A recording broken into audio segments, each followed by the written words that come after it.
those are the maps that teams really start to see more of a discrepancy on. But the Oregons, the Clubhouses, the Chalets of the world, that's where you get a bit more even keel, where you expect both teams to be extremely neck and neck, toe-to-toe with one another, going forth into the entire map. But we'll see. That's only speculation. Who knows? Maybe one of these two teams can prove that they are the force to be reckoned with here on Oregon.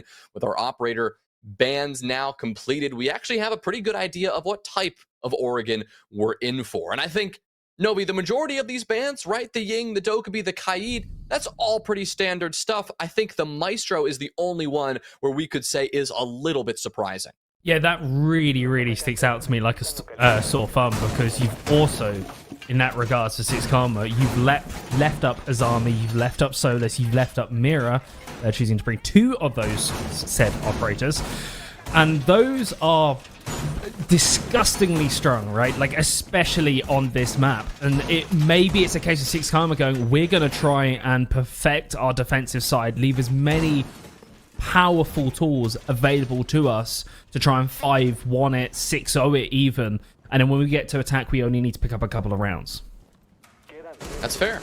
It could be that kind of a strategy, right? Where they say, let's just get this map off to a good start, right? Really kick things off with a bang, put Malvinas on the back foot, build that confidence with the power that someone like the Mira and like that Azami brings to the table. I mean, you combine those Kiba barriers with, the power of those Banshees from Skimzy on the Melusi, and you even put someone like Soko in a similar position.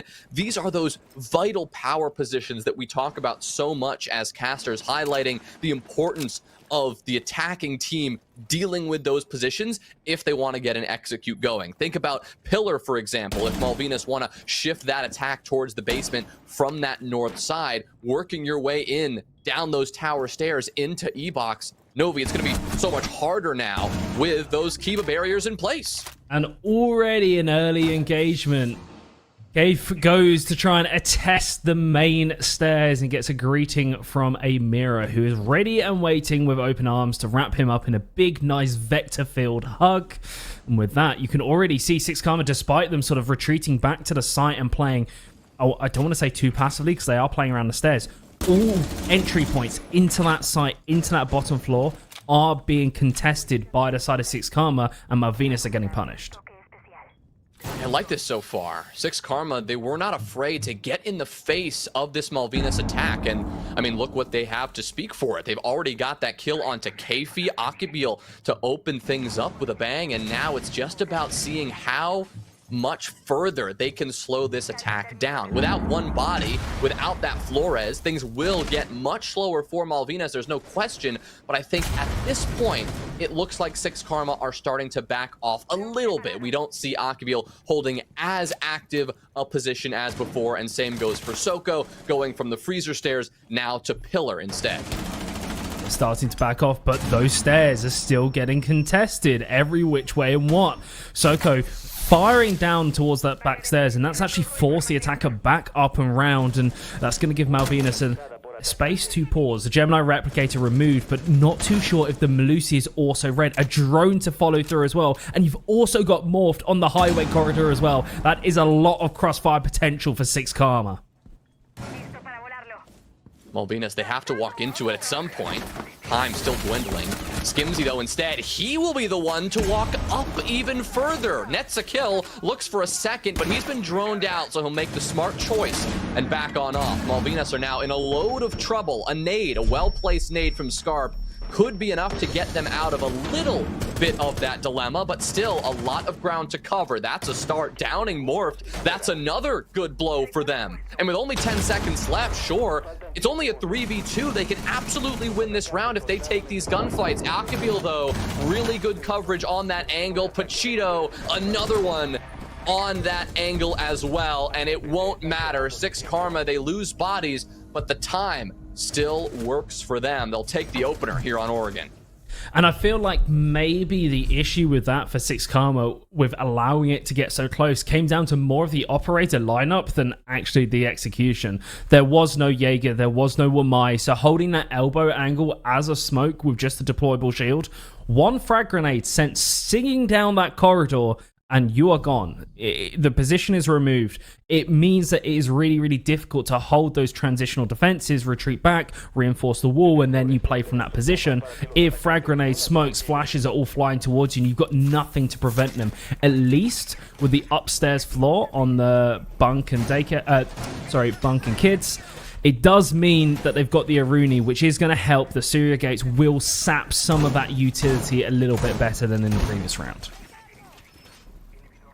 Well, after a good start, like you said, we're headed over to Kids and Dorms now, where we're actually going to see the debut of the Solus here in this series. Soko will be switching from the Warden to the Solus in round number 2.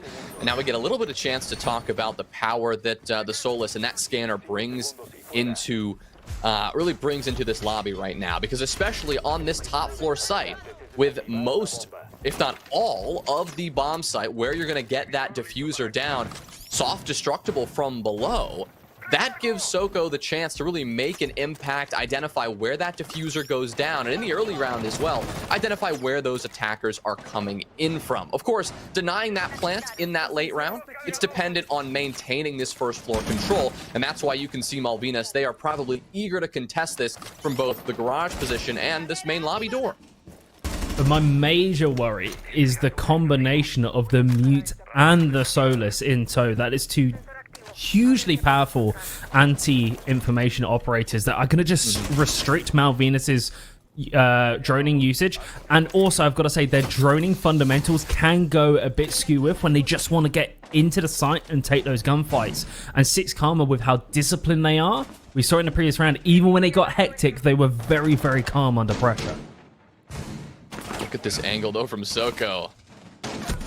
Would say it's discipline, but it's anything but. He really wants to get an early kill here, much like 6 Karma were able to find in that first round, and it did push them on eventually to get that round win. But Soko making the smart choice and eventually backing off. Instead, he will back off, and Skimzy, holding a position in trophy room, looking at that master door, will be the first player to fall this time instead. So 6 Karma, they will lose a body early, in Malvinas, they will get off to a good start.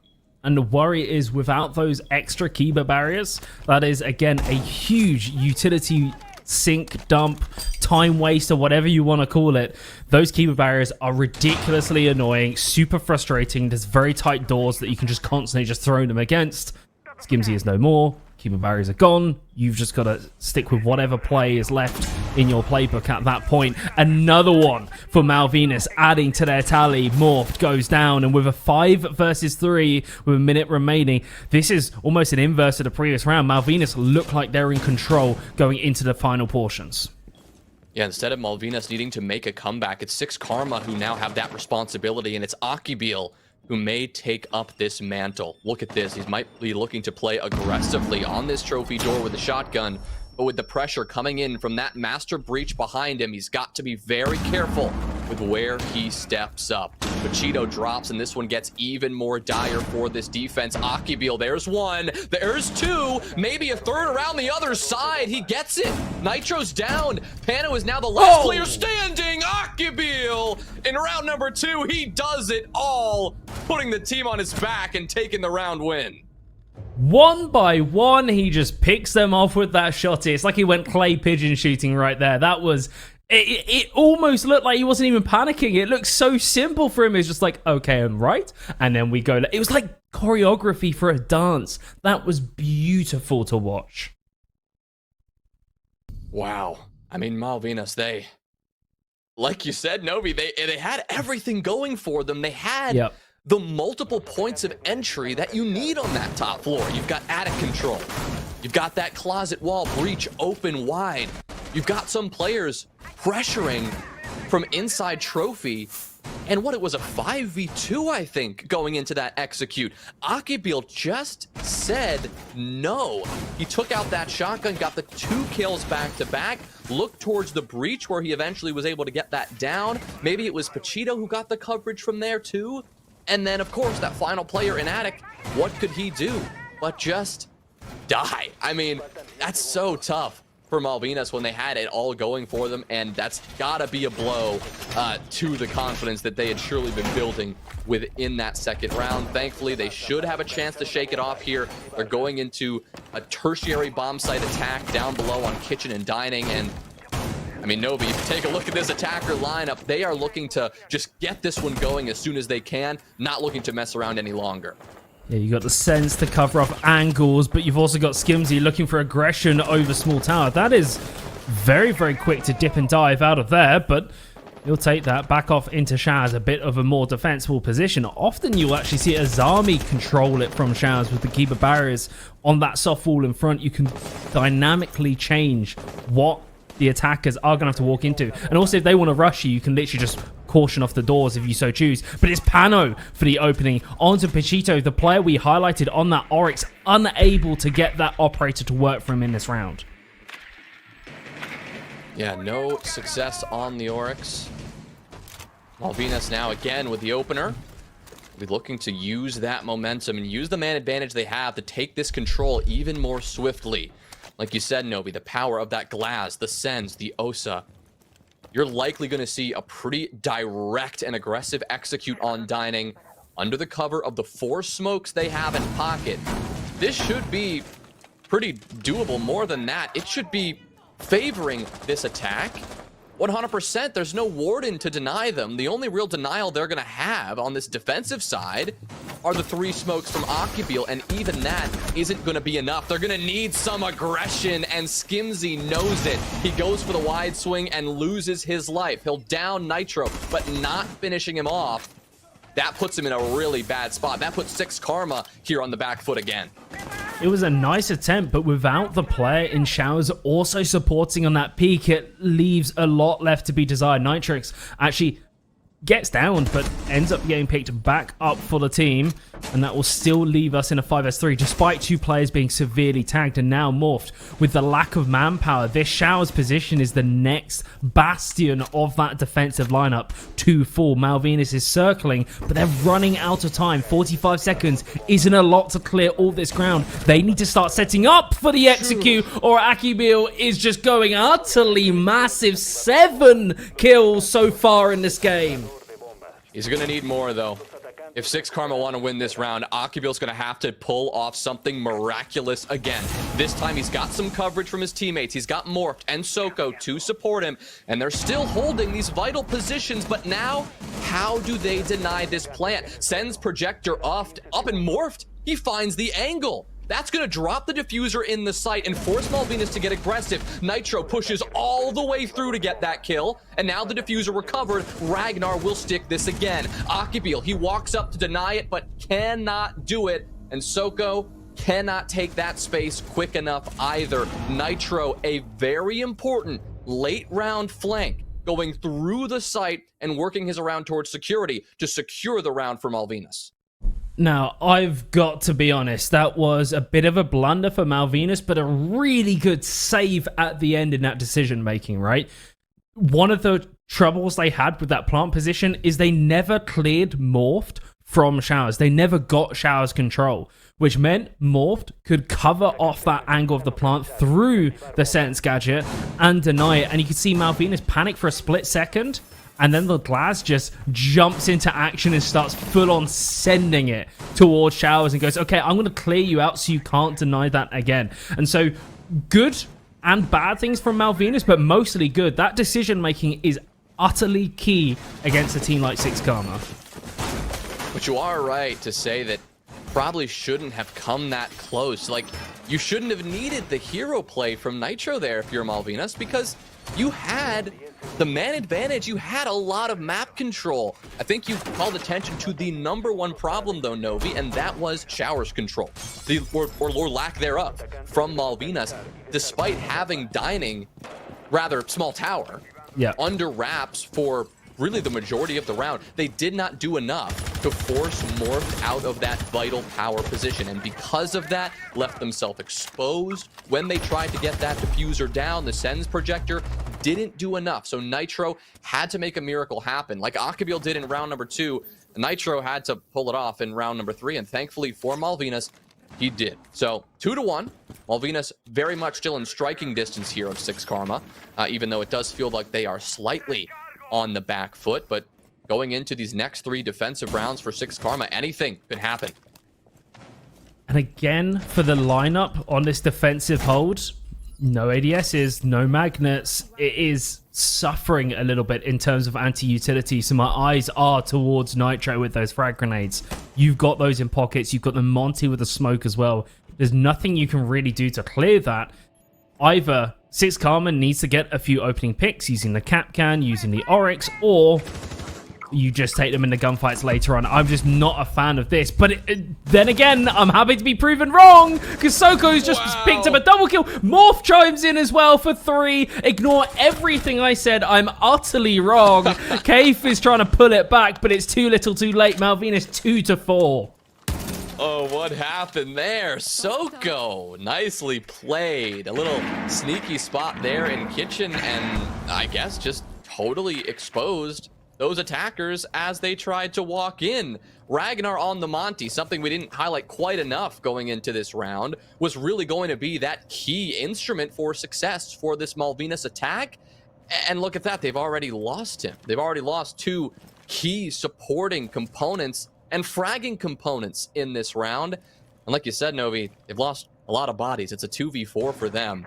Only 60 seconds remain. They do have couple of drones in Pano's pocket that they could still work with, but aside from that and the EE1D that Keifi could deploy, they're really out of options. Morph, still a C4 in his hand. Machito, still a Nitro cell as well. There's going to be so few options for Malvinas to actually make a move. At the very least, to get this plant down, that's going to be impossible. The long-range denial from 6 Karma certainly will be enough. And there's the first trade, but it's actually onto Keifi. Pano trades onto Pachito, so Pano doing his best to try and keep them in some kind of position. But Skimsy, the shotgun's reigning supreme for 6 Karma. They absolutely love getting in your face, just like that. Beautiful shot to close out the round, and 6 Karma, they win their defensive basement hold in a far more comfortable fashion than they did the last time they held it. Yeah, that was very clean. Round number 1, messy, completely opposite. It really came down to those final few gunfights. This time, when Malvinas tried to change it up, innovate a little bit by bringing out the, I don't know, brick wall of the Monty, just shove him in the defender's face, use that power of the shield operator to clear those extensions. That strategy came crashing down, screeching to a halt in an instant, thanks to Soko. And a really just couple of well-placed bullets. Frankly, just ending the life of the Monty was enough to completely derail that attack from Malvinas. And then, of course, taking care of 2 other attackers, no matter who they are, is always going to help. So another good round for 6 Karma, 3-1 on this Oregon defense. At the end of the day, you do expect this half to be a little bit stronger. So Malvinas, they are really hunting for at least 1 more round here in order to consider this half a job well done. My worry for Malvinas is theoretically the first 2 rounds were certainly winnable, and we could see a complete reversal of the scoreboard right now. We could have seen that, right? 6 Karma seems to be getting better the longer we're in this game. They're really starting to warm up. And Malvinas, you got to be thinking, are we running out of time here? Because this team looks so good. Skimsy, what are you doing? Just jumps out the window and removes Scarp's head. Disgustingly brilliant stuff. Yeah, Scarp, definitely the one to get in these early duels from Malvinas, but I think in round number 5, not exactly the way he had hoped. Right now, 1 and 2 on the entry, hoping to improve that statistic by the time Oregon is finished, but at the very least, a little bit of redemption for Malvinas as they will get a trade, taking down Akibil, the real threat on this defensive side. It has seemed so far for 6 Karma, so they'll go 1 for 1, return us to this even 4v4, and in theory, equalize the playing field. The big problem, though, of course, for Malvinas is they still have a little bit of an extension to deal with, really, namely Soko. They have to find a way to force the Solus out of position down below, because as long as Soko is there, as long as he can use that gadget to figure out where these attackers are coming from, where that diffuser is going down, it's going to be very difficult for Malvinas to really find any purchase on this top floor site whatsoever. very, very tricky. And the extra information from the replicator just going awry. And no more frag grenades as well in pocket. So going to be leaning on this, the lifeline for the Zofia on Nitro to start clearing away, removing the deployable shields that allows them to move towards trophy and start setting up that crossfire. But this feels like a far slower round. Six Karma has truly taken the wind out of Malvinus' sail, and now they're left floating along the ocean, trying to look for any kind of opening that Six Karma might offer them. Speaking of offering, Morphed might be the player to be on the receiving end of it, but you can see Malvinus is just ready and waiting. Nitro, just outside security, like, come on, I know someone's in there, you peek me, that gives me an opening, then I can play around the team. Here we go, here's the execute, the E1D, not quite expecting it, but it's a flurry in exchange. The defuse is actually going down for Pano. It might be a 2 versus 3, but Malvinus has completely flipped it on its head. Yeah, there's a good kill from Pano to finish that one off, and Skimzy, he is now in a bad spot for that one. Kind of got caught in the open between a Malvinus attack who was clearly very prepared for it, but a nice little aggressive take there in the end from Malvinus that caught Six Karma off guard and ended up paying off. The coordination between that bottom push onto the player in security, the Melusi, and then also going for the execute on site was just very impressive for Malvinus, and not a lot of teams can sort of coordinate that double-pronged push at the same time and also get the timings just down to perfection, but they made it work. 3-2, and that technically, wasn't Six Karma's, tertiary site. That was their secondary site. Maybe they should be a little bit worried. They're actually opting for that tertiary said site once more, and Malvinus critical on how they took this, but again, they got into a very good position and managed to win it as well. Malvinus, they could look for a 3-3 scoreline here. I mean, let's be clear. The top floor attacks from Malvinus, they have been very good both times. It just happened that the first time they did it, it fell apart in the end, and Occupiel and Pachito got a 2v5 or something like that. So both of the times, Malvinus clearly knew what they were doing up above, but it just, didn't quite come to fruition that first time around. Clearly, the second time, they made absolutely certain that no such mistake would happen again. I like that you highlighted that coordinated take, Novi, because like I had mentioned earlier, Soko, his threat downstairs could not be underscored enough. And I think brilliantly, Malvinus also recognized that and dealt with it as soon as they could. So that is really, really well done. And now they go into their final attack, not only having really achieved that 2-round barrier that is indicative of a successful attack, but potentially could find that 3rd round. They were successful on this kitchen and dining attack last time we were here, so do not count them out of this game yet. Yeah, Oregon is Malvinus' map pick, and certainly they have been cooking because they've come up with a very tasty attack for this map so far. I've been very, very impressed. I wanted to be proven wrong, Jonah, and safe to say they are certainly doing that so far. A completely different style of approach towards this site. One we rarely get to see. It's almost always small tower take, and then you move eastward. But instead, they're opting from east to west as opposed. Clear out. They know the Solis on Soko will try and go for those engagements, and they're looking to see if they can restrict the movement of defenders, corner them into that western side of the map, and then start aggressing towards the execute. I like this change for Malvinus, but the only risk, well, one of the risks, is that Six Karma at this point, they know exactly what to expect.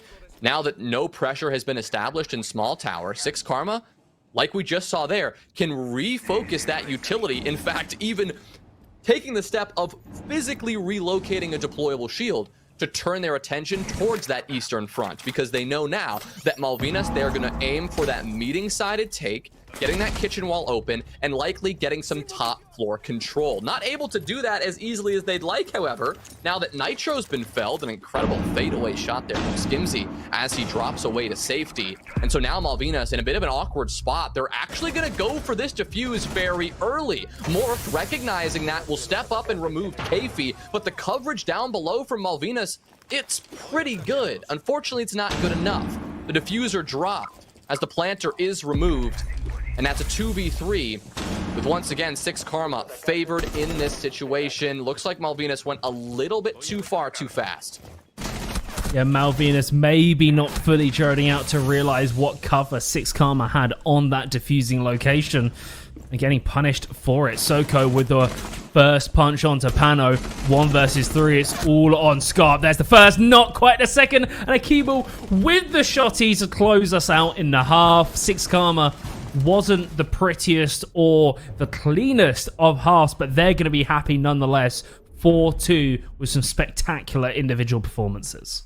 Yeah, I think for both teams, Novi, if they looked at Oregon and said, we are going to come into this map and it's going to go into the side swap at 4-2 favoring the attack, I think everyone would be pretty happy with that. Now that 6 Karma are on the attacking side, they have their work cut out for them here against a Malvinas team who has clearly shown that they have come prepared on Oregon, that they have pulled this map out for a reason. They may not have had any VOD on 6 Karma yet this stage, but clearly they feel comfortable enough, and it was enough of a surprise that 6 Karma have certainly seen some weaknesses, at least, coming out of the woodwork for them. But really, both teams should be pretty happy with the performance they've given us so far, because for 6 Karma, sure, they got their 4 rounds, that's a job well done, and you've got to consider that this is Malvinas map pick, and they've done a good job so far on it. Yeah. They've done a really, really good job with it. Although those first 2 rounds were a little bit shaky. But for Malvinas, it's really bittersweet. Easily, this could have been a 4-2 half in their favor, and it just isn't. And you've got to accept that. You're on your defensive side. Now you've got to move on. So how are they going to approach that? Are they going to sort of try and clone and do a copy of what 6 Karma were bringing, or are they going to bring their own flavor? It appears that they're leaning more into that slightly roam heavy, bringing the Oryx very early on and not even opting for that basement side. I don't know if I'm a huge fan of it just because of how strong that basement position is, but Malvinas is their site pick and their map pick. They have to have had a plan going into this game.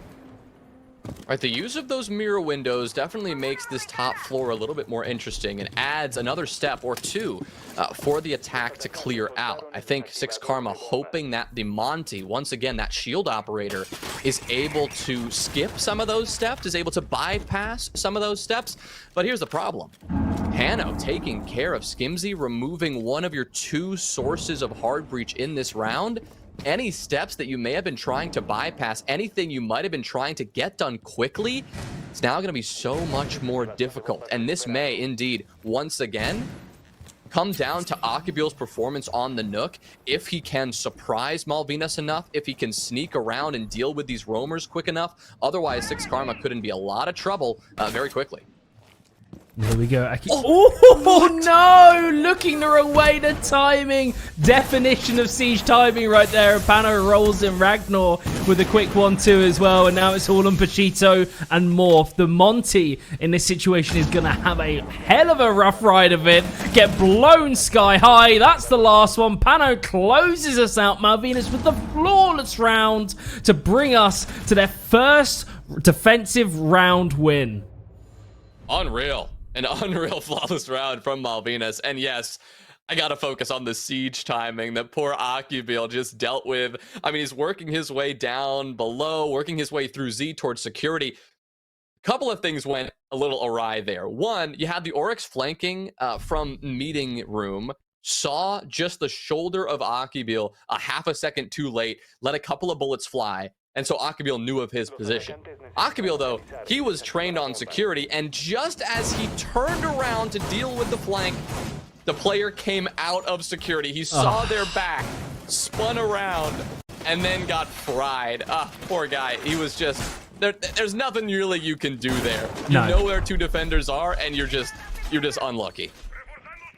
That's what it comes down to. It's just pure being unlucky, and I really feel for him because that's, again, one of those moments in a round where that could be a highlight reel, right? You could single-handedly change the outcome of a round based on your individual performance, because although this is a team game and it's very strategy heavy, the individual prowess in the mechanical skill and taking those gunfights is so weighted in its importance that you can just completely change the round. But unfortunately, it wasn't for him.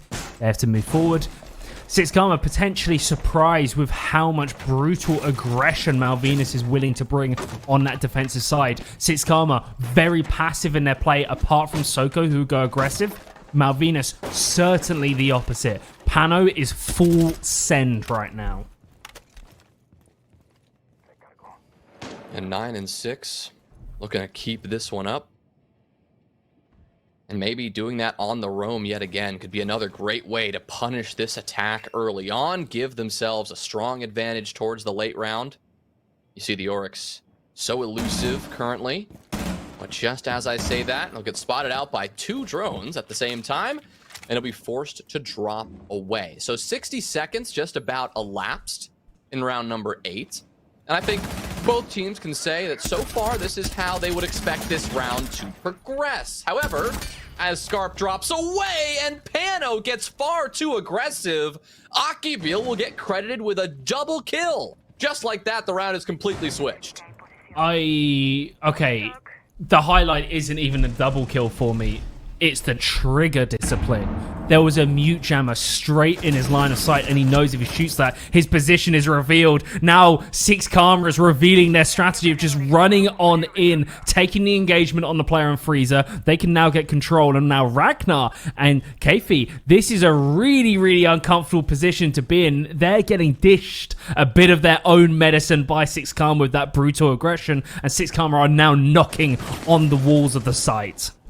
Oh yeah, and they're right at the door at this point. Morphed with a nice one, and Akibil with another, and it's gonna be back-to-back flawless rounds. One for Malvinas, now one for Six Karma. These two teams, I mean, that is the definition of trading blows, the definition of a back-and-forth game, a flawless round for both teams, 2 rounds in a row. Crazy that we're seeing that right here on Oregon, but no question that Six Karma, they certainly bounced back after getting destroyed just 1 round prior.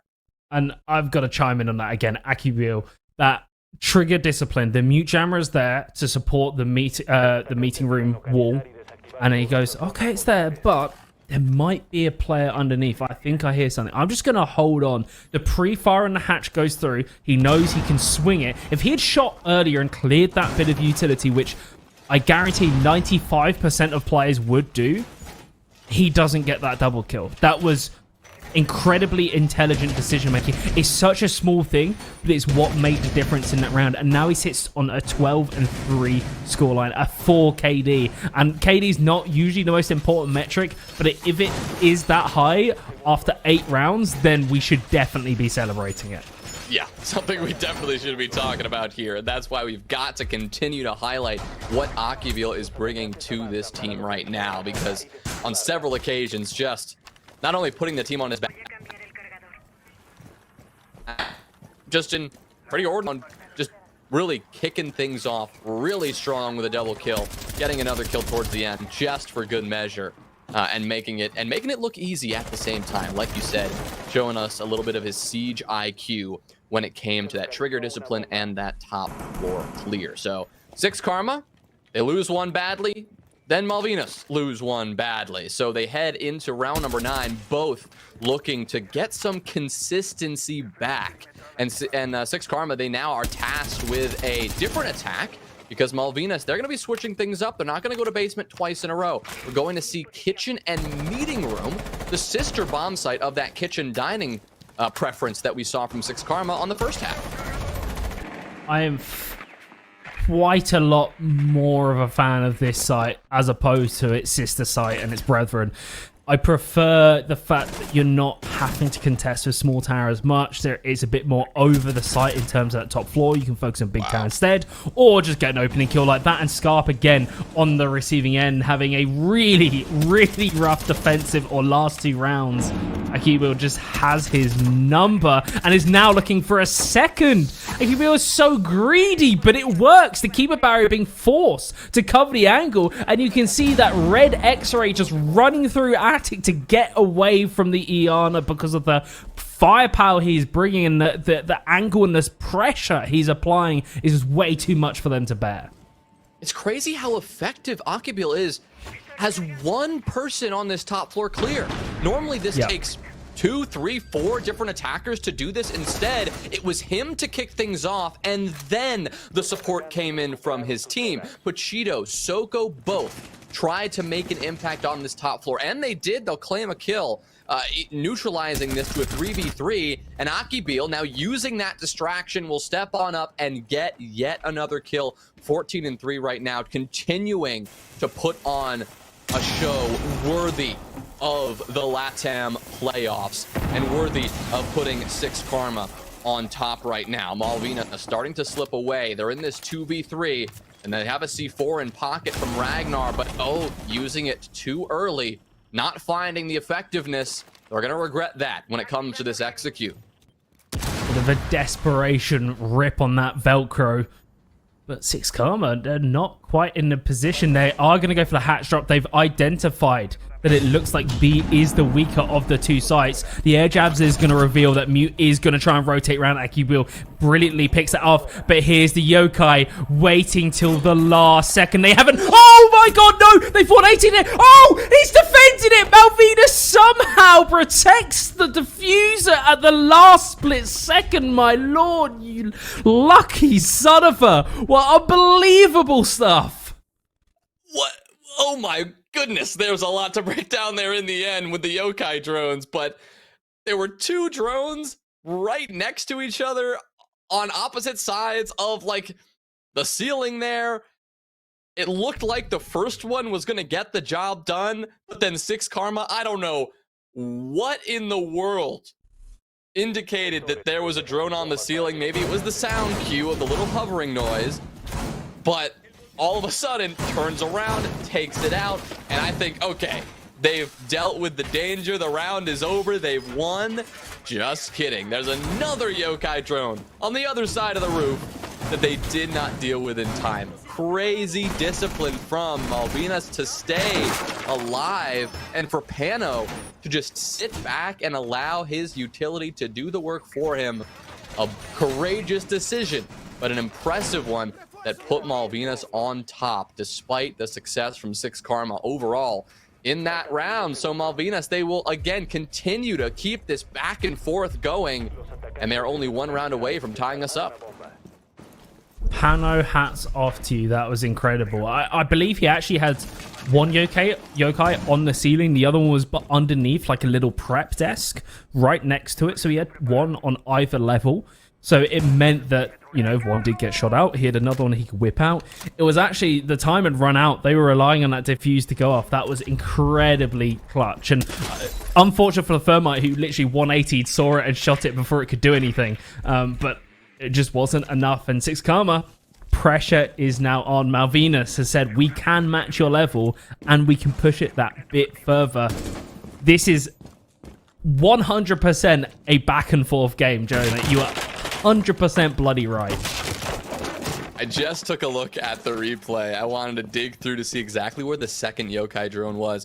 It was underneath one of the shelving units there inside of kitchen. One was on the ceiling.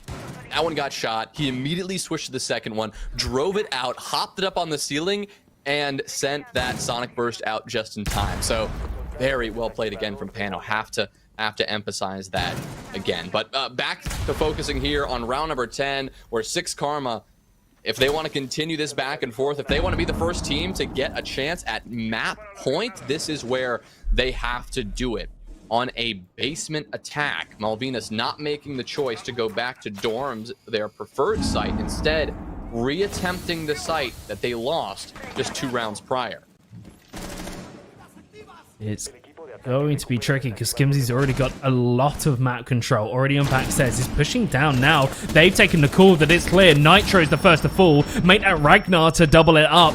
And with that, 6 Karma is knocking on the doors. They are terrifying in their aggression. Pano's going to hold on. Can he be the hero once more? I highly doubt it. A sliver of health. 1 in the chamber. Forced to reload. And this is appalling from Malvinas because there's no one left alive. That is as close to a perfect round as 6 Karma could have hoped for at that stage. But they have destroyed Malvinas. Well, you could say appalling for Malvinas, but I'll flip it around and say really good timing for 6 Karma. I applaud their ability to recognize that there was an opening. You don't see this very often. A lot of times, right? Especially at the lower level, and especially, in your ranked games, even if there's an available spot, even if there's a little bit of an opening in pillar, you're going to wait to the last 20 seconds because you know that that's what you're just supposed to do. In your average comp game, you're like, all right, let's get all our steps done. Execute phase comes around. Let's move in. But 6 Karma, they didn't dilly-dally. They didn't waste any time. They had a drone. They had some good info. And once they got that kill, they decided, you know what? It's time. Let's just burst out onto the site and take this space. We've got the man advantage. Worst case, we'll play the trades all the way down until we win. But instead, no need for trades if you're winning every single gunfight you get into. That right there was a clean execute from 6 Karma if I've ever seen one. And yeah, as I said, the back and forth continues. What I mean by that, again, 2 rounds in a row for 6 Karma, rounds 1 and round 2 of this entire map. But Novi, since then, literally it has been back and forth. Malvinas, 6 Karma, Malvinas, 6 Karma, Malvinas, 6 Karma, and finally in rounds 9 and round 10, Malvinas win, and then 6 Karma take round 10. So literally, this has been so neck and neck since this map began. But ever since 6 Karma started in the lead, they have yet to give it up. And that scoreline doesn't even do it justice, because we both know how close those first 2 rounds were as well. It came down to Keyboard with that phenomenal shotgun play to really keep them in it. Yeah, Malvinas, I was way too critical on them. That was just more 6 Karma playing better in that round. That's what it came down to. Unfortunately, they were the better team in that round, but they've taken that tactical timeout. And this is really the most telling point of any game, is after that timeout is called, because this is where you should be able to convert. You've had that moment to pause, slow down the momentum, and start talking about what kind of strategy you need to bring and what went wrong and what you can fix. It's not a lot of time. It's like 40 seconds. It's nothing. That 40 seconds is huge in terms of just calming that adrenaline that can cause players to make mistakes. And currently 6 Karma is thriving. Malvinas, previous round, struggled a little bit, apart from Pano, who tried to keep them in it. They need that calm, disciplined, contained style that we know that they can bring, and they want to stand a chance at bringing this to OT. Well, the one thing that they can take a little bit of solace in, and that should relax them a bit, is the fact that we're going back to dorms, and that they won this site handily last time we were here. Flawless round, in fact. Denying at every point 6 Karma and the entry that they wanted to make happen. Here's another example. Pachito, once again on the Monty, trying to make a move through that trophy door. His first attempt, no good. He's gonna ADS, take a bit of damage, get smoked out, and be forced to back off. You can see that Malvinas, they now know what they're dealing with, and so far the steps they're taking to prevent this from doing a lot of damage, those steps are working. It's working, but my worry is 6 Karma's HP right now. Kibo, very low, but more importantly, that Monty. Yes, he's got that shield, but if you just permanently throw some kind of explosives, like the impact grenades on Pano, he's going to be even lower. A well-placed Toxic Babe, he's not going to be able to move fast enough outside and get choked in that position. And then what does 6 Karma do with their push? They can't rely on the Montang to hold that position and be that walking shield for them. They've got to come up with something new. And with the time left in this situation, Skimzy manages to find another opener. He's been amazing on this attacking side, but it's Pano, the hero of that opposite number on Malvinas, who suffers, and this could be it. Ragnar is trying to hold them in it on the stairs, but it's not looking too good for Malvinas. It's now left in a 1 versus 4, and just like that, blink and you'll miss it. Akibu closes us home. 6 Karma takes the first map.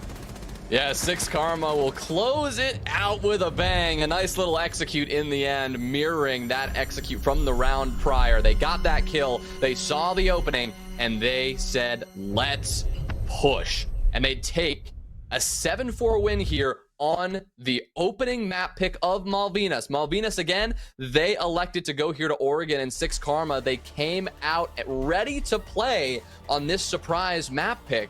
taking their opponent's map right out from under them. That is